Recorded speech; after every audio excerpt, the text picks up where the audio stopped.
अकबर ने बीरबल से कहा कि वह राज्य से 5 मूर्ख ढूंढ कर लाए। बीरबल ने खोज शुरू की और 1 महीने बाद केवल 2 लोगों को लेकर दरबार में पहुंचे।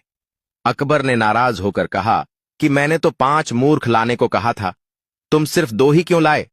बीरबल ने विनम्रता से कहा कि हजूर, 5 मूर्ख हाजिर हैं, बस उन्हें पेश करने की इजाजत दीजिए। अनुमति मिलने पर बीरबल ने पहले आदमी की ओर इशारा करते हुए कहा कि यह पहला मूर्ख है। मैंने इसे बैलगाड़ी पर बैठकर भी अपना बैग सिर पर ढोते देखा। जब मैंने कारण पूछा तो इसने कहा कि कहीं बैल पर ज्यादा बोझ न पड़ जाए, इसलिए बैग सिर पर रखा है। बीरबल ने फिर दूसरे आदमी को दिखाते हुए कहा कि यह दूसरा मूर्ख है। मैंने इसे अपने घर की छत पर उगी घास खिलाने के लिए भैंस को छत पर चढ़ाते देखा। पूछने पर इसने बताया कि छत पर घास उगाती है, इसीलिए भैंस को वहीं ले जाकर चरा देता हूं। जो आदमी छत की घास काटकर नीचे नहीं ला सकता और भैंस को ही छत पर चढ़ा देता है, उससे बड़ा मूर्ख कौन होगा?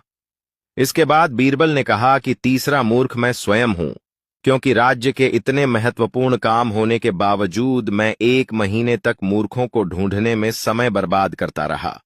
फिर उन्होंने अकबर की ओर देखकर कहा कि चौथे मूर्ख आप हैं, जहांपना, क्योंकि पूरे राज्य की जिम्मेदारी आपके कंधों पर है, फिर भी आपने मुझे ऐसा काम सौंपा जिसमें कोई लाभ नहीं।